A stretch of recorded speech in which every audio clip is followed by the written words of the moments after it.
ജീവന് പട്ടിണി അടക്കാനായിരുന്നെങ്കിൽ നിന്നെ ഒരിക്കലും ഞാൻ ഇങ്ങോട്ട് വിടില്ലായിരുന്നു. ആരെ തോൽപ്പിക്കാൻ വേണ്ടിയാ? അവനെയോ? നിനക്ക് വേണ്ടെങ്കി വേണ്ട, വയറ്റിലൊരു ജീവൻ വളരുന്നില്ലേ, അതെങ്കിലും നീ ഓർക്കണ്ടേ? വാശി കളഞ്ഞിട്ട് വല്ലതും ഒന്ന് കഴിക്കാൻ നോക്കുമോളെ. എന്നും ഭക്ഷണം ഒരുക്കി തരാൻ ചേച്ചി ഉണ്ടാവോ? സ്വയം കണ്ടറിഞ്ഞെല്ലാം ചെയ്യുമെന്ന് നോക്കട്ടെ. ഇക്കാര്യത്തിൽ എനിക്ക് അല്പം വാശി ഉണ്ടെന്ന് തന്നെ കൂട്ടിക്കോളൂ. ഭക്ഷണത്തോട് വാശി പിടിച്ച് ഇങ്ങനെ പട്ടിണി അടക്കരുത്, അത് ദൈവദോഷ. അല്ല, എന്താ നഴ്സമ്മ പുതിയ കൂട്ടിയിരിക്ക? എന്ത് പറയാനാക്കാ, രാവിലെ മുതൽ പട്ടിണി ഇരിക്കുക. എന്താ നോമ്പാ? അല്ല, അച്ചുട്ടില്ല ഇവിടെ? അവൻ രാവിലെ ഇറങ്ങിപ്പോയതാ. കാട്ടുപോയിക്കെന്ത് ചങ്കരാന്തി ഓനുണ്ട് ഇത് വല്ലതും തിരിയാൻ പോണ്. ഇത്രയും കാലം പെണ്ണും പെടുക്കോ ഇല്ലാണ്ട് ജീവിച്ചോനല്ലേ. മോള് വിഷമിക്കണ്ട, ആളൊരു മുരടനാണെങ്കിലും ഓന്റെ കൽബ് നല്ലതാ. ഞമ്മക്കറി അസലായിട്ട് ഓനെ പിറന്നു വീണ് തന്നെ എത്തിയുമായിട്ടാ. നാട്ടുകാരാട്ടും തുപ്പും കേട്ട് തെരുവിൽ വളർന്ന ഓന് ഈ ദുനിയാവിനോട് തന്നെ പകയാ. ചില രാത്രിയിൽ ഓന് നമ്മളെ മുമ്പിലിരുന്ന് കൽബ് പൊട്ടി കരഞ്ഞിട്ടുണ്ട്. എന്താന്ന് ഇതുവരെ അറിഞ്ഞിട്ടില്ല, അതൊക്കെ ഓന് കിട്ടിയിട്ടുമില്ല. ഇനി അതൊക്കെ ഓന് കൊടുക്കാൻ മോക്കേ കഴിയും.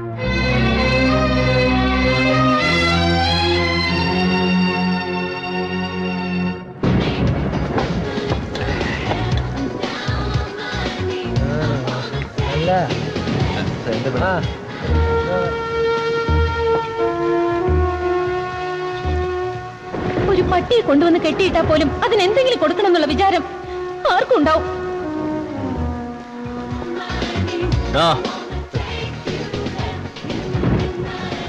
ഒരു chicken biryani parcel. Biryani parcel?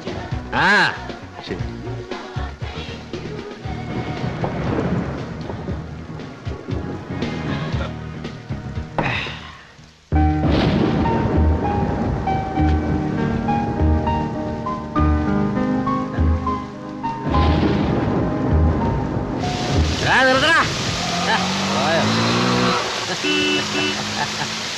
ഓണ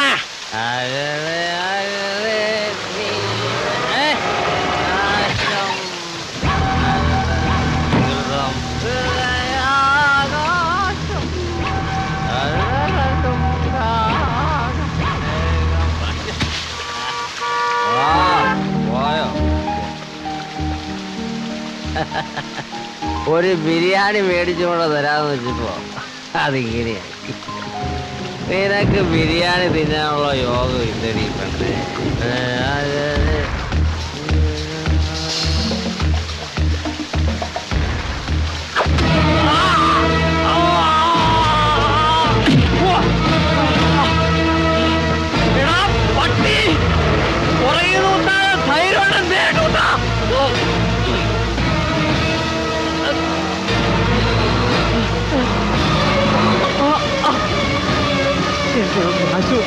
ആശുപത്രിയിലോ പോയി പണി നോക്കണ. പട്ടിയെ പോലെ നീ റോഡിൽ കിടന്ന് ചാവണം.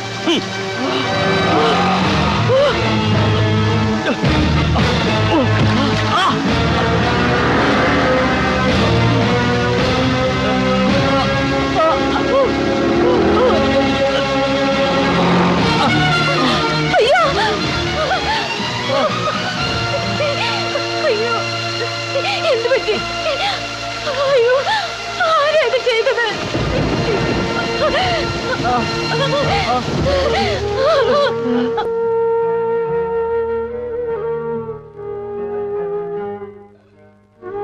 ഓവറാൻ കൊടുത്തേക്ക്. ഇപ്പൊ വേദന എങ്ങനെയുണ്ട്? കുറവുണ്ട്. പേടിക്കാനൊന്നുമില്ല. ഇനി ഈ അടിയും കുത്തൊക്കെ നിർത്തിക്കടാ. അത് കണ്ടോ കിടക്കുന്നത്?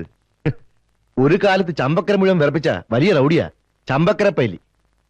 അടിയും തൊഴിയും വാങ്ങി അവശനായതോടെ സ്വന്തം ഭാര്യയും മക്കളും വരെ വീട്ടിൽ നിന്ന് ചവിട്ടി പുറത്താക്കി. മുമ്പ് വൈരാഗ്യമുള്ള ആരോ തല്ലിച്ചതച്ച് റോട്ടിലിട്ട് പോയതാ.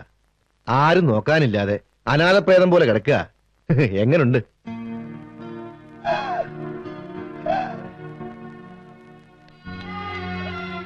ചേച്ചി, എന്തു പറ്റി? ബ്ലഡ് എവിടെയെങ്കിലും തട്ടിയതായിരിക്കും. നോക്കട്ടെ. ഈ ടാബ്ലറ്റ് അല്ല, ഇതിലെ 6ാമത്തെ ടാബ്ലറ്റാ വേണ്ടത്. അയ്യോ, ഞാൻ മാറ്റി വാങ്ങിട്ട് വരാം. ഞാൻ പോയി വാങ്ങിച്ചിട്ട് വരാം. വേണ്ട, ഞാൻ തന്നെ പോയിട്ട് വരാം.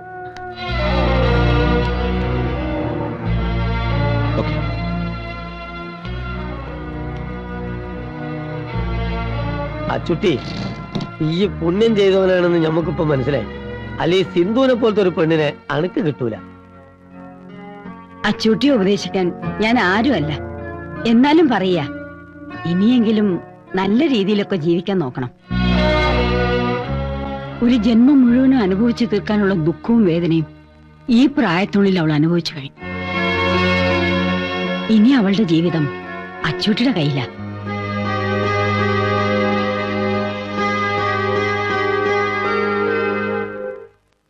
കുത്ത് അല്പം കൂടി മാറിയിരുന്നെങ്കിൽ അച്ചൂട്ടിയുടെ കഥ കഴിയുമായിരുന്നാ ഞാൻ കേട്ടത്. ആ കുത്തിയവനെ തിരിച്ചറിഞ്ഞ അവന്റെ കൈയും കാലും അച്ചൂട്ടി വെട്ടിയിരിക്കും, അത് ഉറപ്പാ.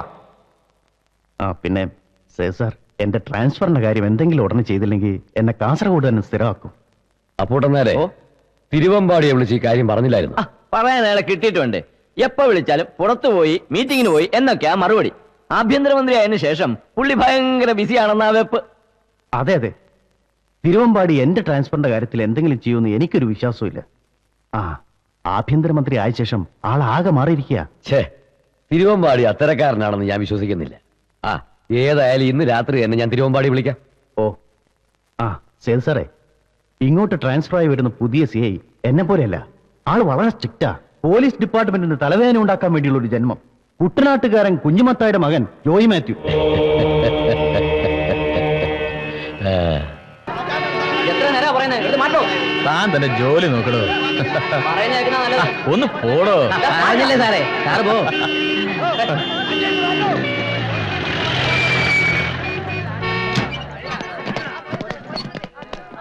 ഇതാരാ ഈ കാർ ഇവിടെ കൊണ്ടിട്ടത്? എടുത്തു മാറ്റ്.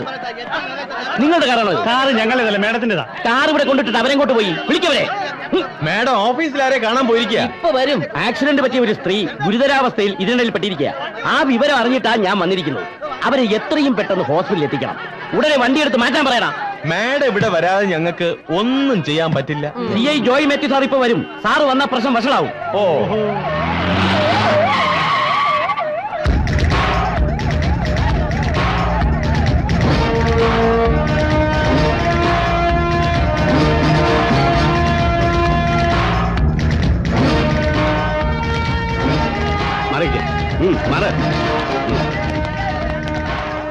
ഒന്ന് മാറി നിന്നടാ, അങ്ങ് മാറിക്കടാ.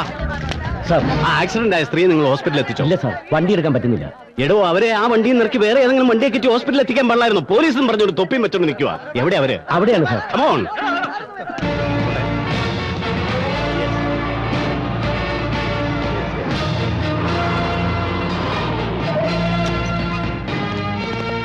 എല്ലാത്തിനും ലോക്കപ്പിലിട.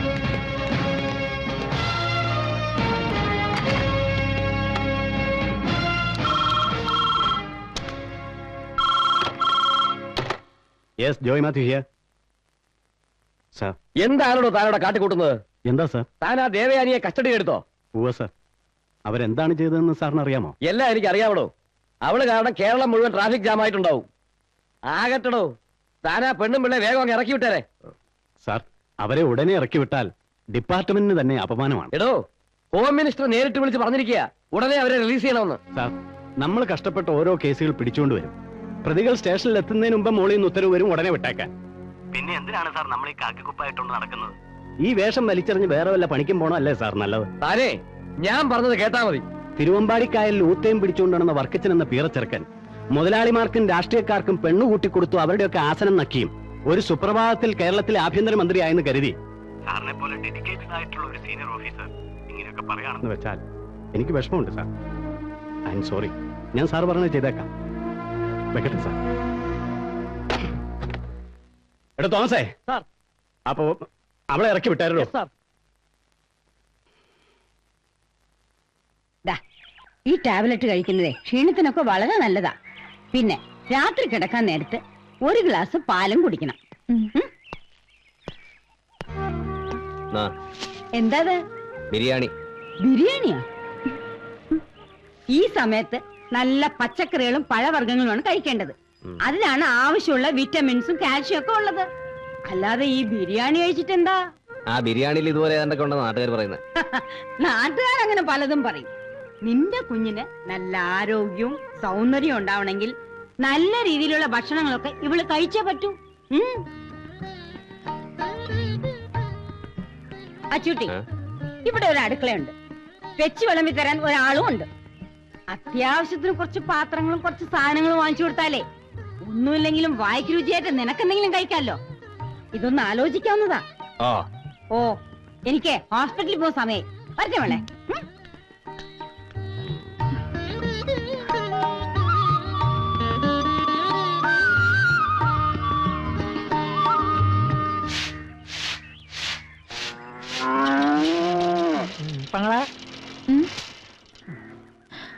എന്താ ഇത്?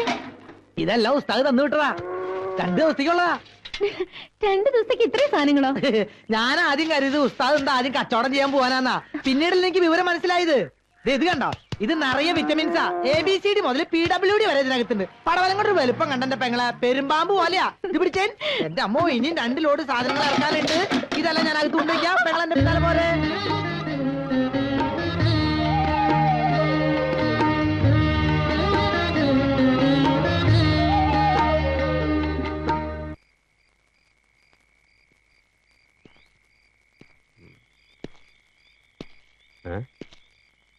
എന്റെ കട്ടിലവിടെ പോയി. ദേ ഇവിടെ കിടപ്പുണ്ട്. ആര് പറഞ്ഞു അതെടുത്ത് ഓടിയിടാൻ? പുറത്ത് നല്ല മഞ്ഞ. അതൊക്കെ ഞാൻ കുറെ കൊണ്ടതാ. എനിക്ക് അവിടെ കിടന്നാലും ഉറക്കം വരുള്ളൂ. അതെ, ശത്രുക്കളാ ചുറ്റും. കയ്യും മുഖവും കഴുകി വന്ന ഭക്ഷണം എടുത്തു വെക്കാം. വേണ്ട, ഞാൻ കഴിച്ചു. എന്നാ എനിക്കും വേണ്ട.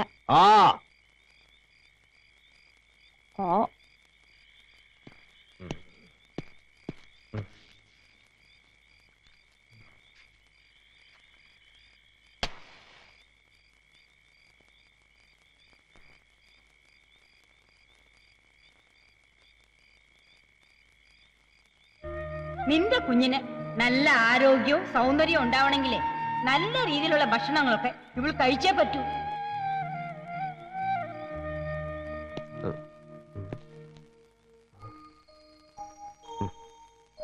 ഉറങ്ങിയോ?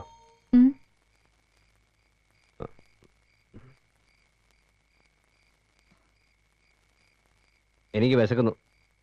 വേണ്ടെന്ന് പറഞ്ഞിട്ട്? അപ്പൊ എനിക്ക് വിശപ്പില്ലായിരുന്നു. ഇപ്പൊ ഒന്ന് വേഗം എടുത്തേ.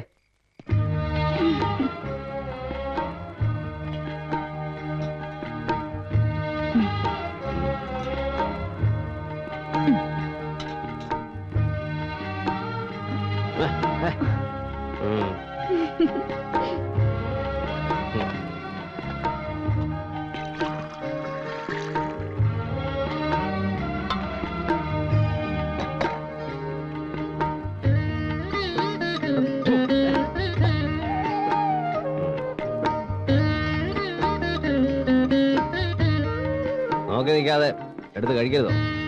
കഴിച്ചിട്ട് ഞാൻ കഴിച്ചോളാം. അതങ്ങനെയാ. വേണ്ട, ഞാൻ എടുത്തോളാം.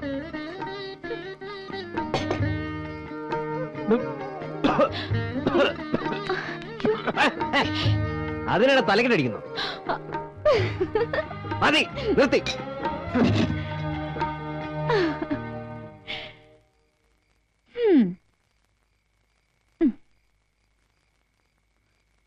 മരടൻ.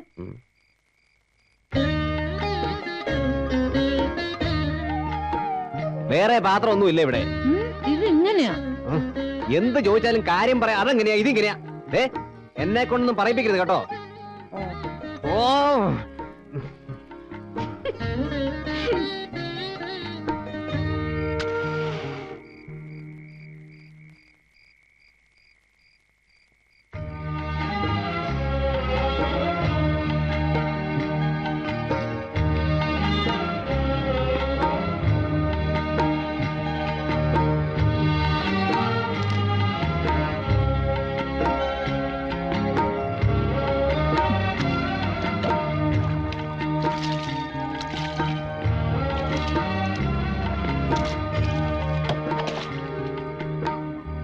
അതെ,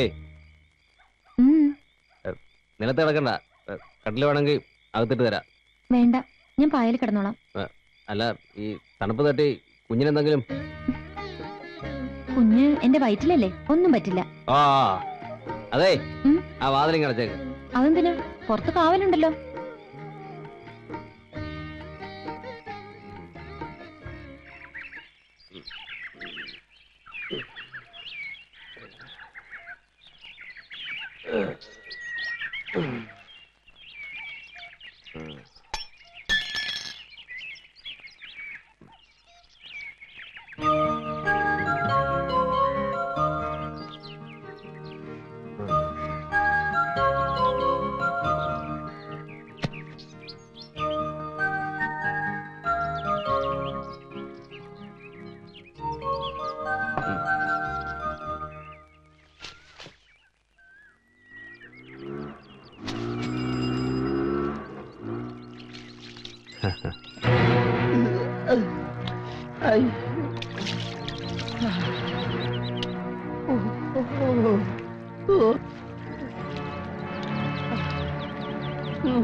അയ്യോ ഇത്തിരി പണിയാണ് മോളിൽ. എടാ താഴോട്ടിറങ്ങാൻ. ഇത്തിരി പണിയാണെന്ന് മോളിൽ. എടാ താഴോട്ടിറങ്ങാൻ പറഞ്ഞാൽ മേളിലോട്ട് കയറി വരും ഞാൻ. ഇറങ്ങണ എടാ ഇങ്ങോട്ട് ഇറങ്ങി വാടാ നീ. ഇറങ്ങി വാ. എടാ ഇങ്ങോട്ട് ഇറങ്ങാനാ പറഞ്ഞു. ഇറങ്ങടാ. എടാ ഇറങ്ങാൻ.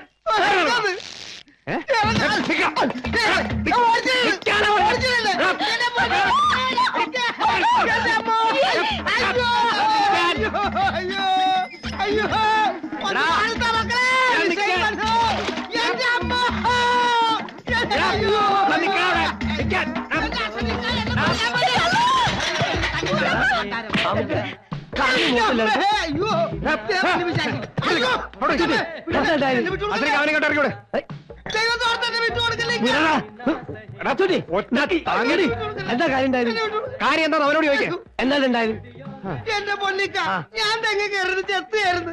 അറിയാണ്ട് താഴോട്ടൊന്ന് നോക്കിപ്പോയി. അപ്പൊ കുളിക്കണത് കണ്ട് അതിനാണെങ്കിൽ ഇപ്പൊ ഇവരെ കൊല്ലാനും വേണ്ടി നടക്കണേ. അവിടെ ഈ കുളിക്കുന്ന ഓരോന്ന് കണ്ടുപോയി. അതിനെന്താ കുഴപ്പം? ഈ ഒരാണല്ലേ. എന്റെ കുളിയല്ല, പിന്നെ അവള് കുളിക്കുന്നത് നോക്കുമായിരുന്നവൻ. അവളോ? എവള്? എന്റെ വീട്ടിലെ പെണ്ണ്. നിന്റെ വീട്ടിലെ പെണ്ണോ? അതെ, സിന്ധു. അവൾ എന്റെ പെണ്ണ. അവള് നിന്റെ പെണ്ണെന്നുള്ളതിന് എന്താ തെളിവ്? ഇത്രയും കാലമായിട്ട് ഓളെ കഴുത്തിലൊരു മിന്ന് കേട്ടാൽ എനിക്ക് തോന്നിയോ? പിന്നെ എന്തർത്ഥത്തിലാണ് ഓൾ എന്റെ പെണ്ണാണ്? അല്ല അത് പിന്നെ അതെ അതെ അതെ അതെ അതെ കുറെ നേരം നോക്കി കഴുത്ത താലി കാണാഞ്ഞത് കൊണ്ടാണ് ഞാൻ പിന്നെ നോക്കിയത്. നേരോ? മോനെ അച്ചുട്ടിയെ, ഈ ആദ്യം നാട്ടു നടപ്പനുസരിച്ചുള്ള കാര്യങ്ങളൊക്കെ ചെയ്യും. എന്നിട്ട് പറയും ഓൾ എന്റെ പെണ്ണാണെന്ന്. അല്ലാത്തടത്തോളം കാലം തെങ്ങിന്റെ മുകളിൽ കല്ലെത്തർ എത്തി നോക്കുകയും ചെയ്യും, ഒരു വാതിലൊന്ന് മുട്ടുകയും ചെയ്യും. അതിന്റെ ഒക്കെ പുറകെ അടുക്കാനേ എനിക്ക് നേരം കാണുള്ളൂ. അതിനൊന്ന് എന്നെ കൊണ്ട് കഴിയുമെങ്കിലേ അങ്ങോട്ട് ഇറക്കി വിട്ടാളോളെ.